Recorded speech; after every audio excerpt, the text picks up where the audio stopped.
Ketemu lagi dengan kita di podcast RSMH. Kali ini saya bersama dengan Pak Lukmanul Hakim. Halo Pak, selamat siang. Siang. Sehat Bapak? Alhamdulillah sehat. Nah, saya ingin memperkenalkan lebih detail nih tentang Pak Lukman. Pak Lukman ini nama panjangnya ya Pak, izin ya saya bacakan ya Pak. Namanya Pak Lukmanul Hakim, SHOS, ST, MKes. Itu titelnya. Lahir di Palembang 7 Desember 1967. Istri Ibu Nur Hayati. Benar ya Pak ya? Nanti takutnya yang... Enggak, benar. Nur Hayatiani gitu. Bu Nur Hayatiani. Kerjanya di Dinas Kesehatan OKI. Pak Lukman ini mempunyai 3 orang anak, 1 laki-laki, 2 perempuan. Betul. Ya, baik. Pak Lukman ini berjabat saat ini di RSMH sebagai koordinator kelompok substansi pelayanan penunjang. Ya, betul. Baik, sahabat RSMH, kita akan mengenal lebih jauh tentang Pak Lukman. Bapak, setelah kita tahu anak Bapak ada berapa, istri Bapak alhamdulillah 1 ya Pak ya. Sekarang kita mau tahu Bapak itu asli mana ya? Saya aslinya Kombring, jadi Sumatera Selatan juga. Dari Kombring, Adu Manis. Di Kombring ya Pak Adu ya? Manis ya, Manis ya. Berarti itu kabupaten? Kabupaten kan Kombring Ilir Timur, kan Kombring Ulu Timur, desanya Kombring Adu Manis. Oh, Adu Manis. Di sana dan dibesarkan di sana, baru merantau atau gimana Pak? Enggak, saya lahir di Pelaju. Orang tua saya kerja di Pertamina, jadi saya lahir di Pelaju 7 Desember 67. Oh, jadi Bapak lahir di Pelaju, tapi aslinya Kombring. Iya, betul. Pada saat berarti udah dari kecil itu udah di Pelaju ya Pak? Iya. Boleh dong diceritain Pak masa kecilnya Bapak selama dari kecil itu dengan saudara-saudaranya gimana Pak? Kita pengen tahu nih. Karena saya bungsu dari 8 saudara gitu. Jadi kakak saya yang lebih tua, umurnya sama saya cukup jauh, 15 tahun lebih. Jadi saya sangat senang sekali karena apapun keinginan saya suka ditulis sama orang tua dan kakak-kakak saya gitu. Jadi diikutin ya Pak? Iya, betul. Karena anak bungsu ya sama jadi semuanya tuh pasti aku mau ini, ya udah. Insya Allah dikabulkan ya, gitu. Pengalaman ada nggak Pak? Misalkan berantem sama kakak atau selain disayangkan kita pasti bungsu itu sering dimainkan gitu. Iya, dimainin sering. Iya. Tapi nggak masuk hati ya Pak. Betul. Karena kan sama saudara sendiri. Cumbunya kalau bahasa kita tuh. Iya. Pemanisnya keluarga ya Pak ya. Ternyata Pak ini 8 saudara dan anak terakhir loh sahabat RSMH. Sudah masuk ke keluarga, sekarang saya mau menanyakan tentang, biar kita tahu tentang pendidikan Bapak. Baik. Pendidikan Bapak itu, Bapak kuliah di jurusan Pertama kali kuliah di Akademi Teknik Elektromedik Jakarta tahun 87 sampai 91. Setelah dari situ, apakah Bapak langsung lanjut studi lagi atau enggak? langsung Saya karena ikatan dinas, saya dapat tugas di Rumah Sakit Daerah Lubuk Linggau. Oh iya. Berarti setelah lulus D3 ya Pak? Pada saat itu D3 langsung ikatan dinas kerja ke Lubuk Linggau. Langsung pisah sama keluarga ya Pak ya? Betul. Jadi merantau. Bujangan. Ya, pada saat itu umurnya berapa? Umur waktu itu kira-kira 21 tahun. 20, masih sangat muda ya? 21 tahun sudah merantau ke Lubuk Linggau, kerja ya Pak ya? Iya, kerja. Pada saat kerja di sana pertama kali ditempatkan di bagian apa? Di bagian IPSRS Rumah Sakit Lubuk Linggau. Jadi pengalaman pertama langsung ditempatkan di Sakit Lubuk Linggau ya Pak ya. Setelah dari D3 Elektromedik, berapa lama Bapak di Lubuk Linggau untuk melanjutkan tahapan ke sekolah studi yang selanjutnya? Saya kerja di sana, kemudian saya melanjutkan di Sekolah Tinggi Ilmu Administrasi Bengkulu gitu. Ngambil SHOS 96 selesai, kemudian saya nikah Februari 97, kemudian tahun 97 juga Juli saya melanjutkan kuliah di Teknik Nuklir UGM, beasiswa dari ADB 3. Oh, berarti Bapak langsung ngambil S2 ya tadi Pak? Masih S1. S1 tapi jadi, nuklir, khusus jurusan nuklir. Teknik nuklir. Teknik nuklirnya berarti. Jadi SHOS, ST, ST-nya itu nuklir? Iya, betul. Berarti antara peralihan sekolah yang D3 ke SHOS tadi, itu Bapak menikah dulu ya? Setelah September 96 saya selesai, Februari saya nikah. 97 gitu. Berarti masih tahap proses sekolah itu Bapak menikah? Iya, setelah itu sekolah lagi guys. Jadi istri saya hamil 7 bulan anak pertama, saya kuliah lagi ke teknik nuklir itu. Oh baik, jadi sekolah lagi ke teknik nuklir. Nah menarik nih, setelah Bapak bilang pernikahan, saya mau tanya tentang bagaimana sih pertama kali Bapak bisa bertemu sama kekasih, kekasihnya. Jadi saya masih jadi rumah sakit Lubuk Linggau. Istri saya waktu itu masih tingkat kelas 2, kelas 3 SPK gitu. Kelas 3 SPK kenal, kemudian tamat SPK dia ngambil D1 kebidanan. Selesai D1 kebidanan, setahun dia kerja, saya lamar dan akhirnya menikah. Iya. Berarti sangat singkat ya ceritanya ya. Iya. Pengenal sedikit, lalu langsung Bapak lamar. 3 tahun lah. 3 tahun? Iya, Oh, 3 tahun. 3 tahun. Saya kira 1 tahun Karena ya. dia SPK setahun selesai, bidan setahun, baru dia kerja setahun baru saya dulu. Oh ya, berarti di Lubuk Linggau. Iya, betul. Cintanya Pak Lukman bertemunya di Lubuk Linggau, iya. Ternyata baik, berarti langsung menikah. Itu menetap dulu di Lubuk Linggau berarti ya Pak? Linggau. Jadi saya kuliah teknik nuklir, istri saya di Lubuk Linggau. Tahun 99 saya selesai teknik nuklir, kembali ke Lubuk Linggau. Tahun 2000 saya pindah ke Rumah Sakit Muhammad Husin Palembang. 2000, berarti di tahun 2000 baru Ya, ke Palembang ya Pak? Betul. Langsung di Muhammad Husin, tetap di IPSRS atau Bapak ditempatkan di mana pertama sekali? Jadi pertama kali saya tugas di Rumah Sakit Muhammad Husin Palembang, tugasnya di PSRS bagian elektromedik. Kemudian tetap sama ya Pak? Iya, kemudian saya pindah ke Aset. Kemudian saya dipercaya menjadi kepala rumah tangga, kasubag rumah tangga. Pada tahun berapa Bapak? Tahun 2000 gitu. 2010. Ya. Kemudian 2015 saya pindah ke Diklit. Oh, sempat pindah Ke Diklit. ke Diklit. Iya. Saya nggak selalu menetap di Enggak, elektromedik. karena udah 5 tahun saya di rumah tangga, saya mesti pindah ke Diklit. Setahun saya pindah, tahun 2016 saya menjadi Kabid Fasianmed. Waktu itu Kabid Fasianmed ini. Fasianmed. Ya, Islam 3. Jadi pada tahun itu langsung pindah ke Fasianmed dan Iya. Diklit. Di Diklit nggak begitu lama berarti ya Pak? Setahun 2 bulan. Setahun 2 bulan. Iya. Setahun 2 bulan. Pak, kita pengen tahu nih, pasti kan kita kalau kerja tuh sahabat RSMA ada pengalaman unik, menarik, yang kadang pada saat itu kita ngerasa ini kayaknya berat banget deh, tapi pada saat sudah dilalui itu menjadi pengalaman yang menarik. Ada nggak Pak kira-kira? Menyusun draft alkes. Jadi Draft alkes. ya, jadi biasa di Kemenkes kita suka dapat perintah jam 4 sore dari Kemenkes ke direktur buat usulan alkes buat tahun depan, tapi harus dipaparkan jam 10 besok pagi gitu. Jadi terasa banget, jadi kita dari jam 4 sore itu kita udah lembur bersama tim untuk mengerjakannya karena besok pagi harus selesai. Dengan seringnya begitu, akhirnya kita sudah biasa melaksanakannya. Jadi kita sudah punya bank data, alat, sudah kita kerjasama dengan user-user yang membutuhkan alat. Jadi saat ini kalau sudah Pak ada kita butuh apa, kita udah ada bank data. Ada data. Jadi pada saat situasinya urgent gitu, Sudah siap kita. dipinta data, Insya Allah sudah siap. Wah, Ya. keren. Baik. Berarti datanya udah lengkap. Insya Allah. Itu dari yang sebelumnya Waduh. menangis dulu ya, Iya, Pak? iya.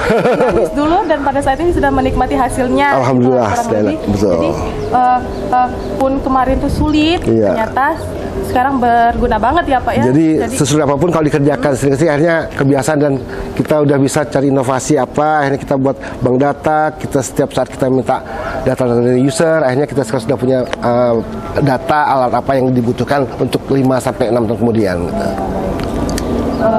baik, itu pengalaman yang menarik. Iya. Kalau yang sedih ada nggak ya Pak ya? Atau itu termasuk yang sedih juga ya Pak? Termasuk sedih. Termasuk sedih ya Pak? Sedih akhirnya hasilnya gembira gitu. Gembira, Iya. bahagia ya Betul, Pak ya betul. Pak, hasilnya dari Betul. kalau saat kita butuh saya udah punya nih data, jadi Betul. sombong gitu. Nggak sombong maksudnya Yang tuh, pasti udah siap. kita kerja tim, jadi seluruh teman-teman staf saya sangat mendukung sekali pekerjaan yang kita laksanakan. Berarti suka tuh ada di koordinator substansi pelayanan penunjang. Betul. Itu ya Pak ya. Ada lagi kah Pak suka dukanya dengan teman-teman, dengan staff yang bisa di-share dengan kita, mungkin akan jadi pengalaman dan motivasi juga untuk kita. Yang Pak, kita jangan buat orang stres. Jadi kalau memang ada masalah, kita cari solusi. Bukan cari yang salah. Dengan mencari solusi, maka hasil yang kita dapatkan baik dan semua akan happy gitu. Iya, bukan untuk menyalahkan solusi. Jadi kalau di suatu instansi atau koordinator sekali ada yang salah, saya yang salah karena saya yang kepala. Jadi memang kalau ada masalah, kita cari solusi agar tidak terjadi masalah seperti berikutnya gitu. Sangat mengayuh dari SMA. Jadi pengen nih jadi stafnya Pak Lukman karena banget gitu kan. Bukan kamu yang salah, saya yang salah karena saya kepalanya gitu ya Pak ya. Baik, itu suka dukanya, itu pengalaman ya Pak ya. Berarti apapun yang terjadi di sana itu atas, kalau ada yang salah ataupun yang tidak sesuai dengan harap diselesaikan bersama-sama. Cari solusi yang terbaik buat kita semua gitu. Pengalaman dari situ kerja tanyain. Sekarang saya mau balik lagi riwayat lagi nih tentang Bapak pengalaman kuliah. Itu biasanya kalau kuliah itu ada suka dukanya tuh kan Pak. Apalagi Bapak sudah tahap kuliahnya tuh udah dari sini ke sini pindah-pindah itu kan Pak. Tentang materi pelajarannya juga berbeda yang pastinya karena dari administrasi ke elektromedik. Ada nggak Pak suka dukanya? Kita harus gitu. Jadi terus terang saya dari elektromedik ke administrasi, kemudian ke teknik nuklir, kemudian saya lanjutkan lagi ke S2 Magister Kesehatan di UI. Alhamdulillah, kemudian saya juga selesai dari S3 PhD di Universitas Manajemen Sains University di Sahalam, Malaysia. Gitu. Ya, betul. Ternyata S3 sudah ada juga ya Bapak ya? Suka dukanya ya kalau lagi kuliah atau dapat tugas, yang pasti kan sistem kebut semalam kita mesti cari masalah apa gimana cara solusi menyelesaikan masalah tersebut, dan alhamdulillah sampai saat ini semuanya berjalan lancar. Di saat tuntutan kerjaan, tuntutan kuliah bersamaan datang. Betul. Gitu, nah itu yang buat stres banget itu. Tapi ternyata bisa dilaluin ya Pak. Alhamdulillah berkat kerjasama sama teman-teman, semua saling mendukung, doa keluarga, doa sahabat, semua lancar. Support dari orang-orang terdekat, akhirnya bisa juga menyelesaikan sekolah ya betul. Pak. Berkat dukungan tim manajer juga, teman-teman, dan akhirnya kita alhamdulillah dapat menyelesaikan pendidikan tersebut. Berarti yang pertama itu memang harus semangatnya dulu ya Pak. Kalau kita nggak ada semangat kan jadinya males-malesan juga ya Pak. Betul. Di saat kerjaan ada, di saat tugas sekolah ada, kita males kan jadi nggak selesai. Betul. Kalau boleh tahu Pak, berapa lama Pak sekolah yang dari jenjang dari ESOS ke MKes ya Bang Bari? Ini MKes ya Pak, berapa lama Pak? Kalau saya 12 tahun mungkin. 12 Kuliahnya 12 tahun. 12 tahun. Lumayan lama tapi akhirnya selesai juga ya Pak. Selesai alhamdulillah. Berarti atas support semua orang, kerabat dari unit kerja dan semuanya itu menjadi semangat juga untuk kita ya Pak ya, atas mereka semua. Berarti kalau misalkan saya balik lagi ke belakang nih Pak, tentang keluarga. Tadi kan kita sudah berdepan, sekarang keluarga. Biasanya apa sih aktivitas yang Bapak lakukan bersama keluarga pada saat di hari weekend gitu? Kalau dulu kita suka jalan karena masih kecil-kecilan anak. Sekarang anak-anak sudah yang dua sudah pada kerja. Jadi yang pertama Putri udah selesai sarjana gizi kerja di Pemda Musirawas. Kemudian yang kedua Akbar alhamdulillah terima di cabang polisi dan tugas di Polres Musirawas juga. Dan anak ketiga alhamdulillah diterima di MTS baru kelas 1 SMP jadi yang kecil. Masih kecil ya Pak ya. Berarti jaraknya lumayan jauh sama kakak-kakaknya ya Pak. Jadi kalau sekarang kalau kumpul ya kita paling ngobrol keadaan kita kemudian makan bareng. Iya betul. Pada saat kumpul kita quality time bersama anak-anak. Ke restoran mungkin atau ke mall. Makan sambil ngobrol. Betul. Berarti dua udah kerja merantau semua ya? Iya, di Musirawas. Yang di Palembang hanya yang SMP tadi? Iya, baru kelas 1 SMP, baru masuk SMP. Ya. Jadi bertiga di Palembang ya? Betul, sama ibu. Oke, bertiga sama ibu. Misalkan mereka pulang ke Palembang itu rutinitasnya setiap minggu ya Pak? Atau mereka terkadang kalau ada waktu aja? Atau Bapak yang ikut menghampiri mereka? Karena kan dua-duanya di Musirawas. Betul, betul. Kalau saat ini kalau mereka ada dinas ke Palembang, kalau ada tugas mereka baru mampir. Kalau kita paling pas Lebaran kita ke Lubuk Linggau karena kebetulan mertua saya juga di Lubuk Linggau gitu. Berat Bapak asli Lubuk Linggau ya? Betul. Jadi masih sering lah ke Lubuk Linggau ya Pak? Betul, Ya? betul. Masih sering ke Lubuk Linggau. Kita tuh biasanya Pak, sahabat RSMA mempunyai hobi ya. Kita pengen tahu nih, hobinya Bapak apa sih sebenarnya? Tapi nggak selesai semua. Saya suka Nggak semua. main bola kaki, bulu tangkis, merawat kembang itu kayaknya suka perempuan, tapi saya suka kembang, kemudian pelihara ayam di rumah gitu. Rumah. Iya. Jadi kalau sekarang tuh yang masih Bapak ikutin itu, Iya. hobinya tuh yang mana Pak? Paling ya melihara ayam sama kembang di rumah ya. Jadi banyak dong kembang di rumah Bapak. Bisa nggak kita lihat-lihat, ada nggak? Berarti kalau misalkan kemarin kan ada tren janda bolong, ada tuh. Ada, pasti ada. Ada pasti ada. Iya. Pada saat tren-tren yang lain ada juga. Ada kan? semua. Jangan mau kalah ya. Iya. Tetap harus ada gitu. Siap. Berarti sampai pulang kerja tuh misal lihat kembang-kembang tuh pengen gitu, kayak gitu ya Pak, menghilangkan ya? stres. Jadi Menghilangkan stresnya gitu.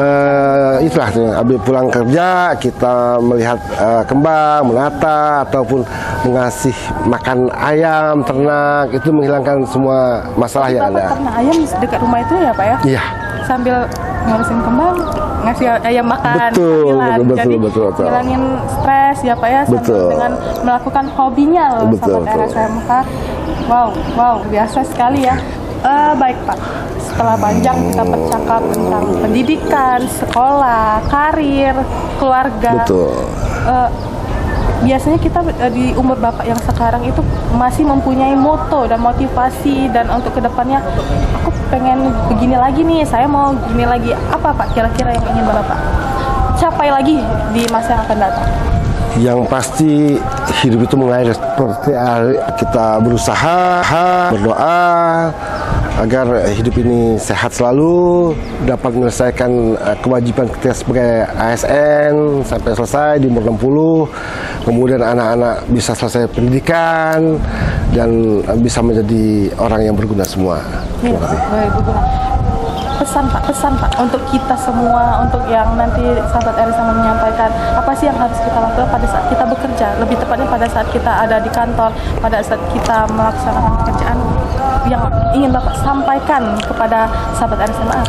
Yang pasti kita harus belajar terus, belajar. Jadi selama kita tetap belajar. Jadi pokoknya apapun yang kita dapat masalah, kita bertanya sama teman, kita diskusi sama teman, hanya kita akan bisa. Dan apapun yang diberikan pekerjaan dari pimpinan kita lakukan dan bekerja sama dengan baik, maka akan selesailah permasalahan tersebut.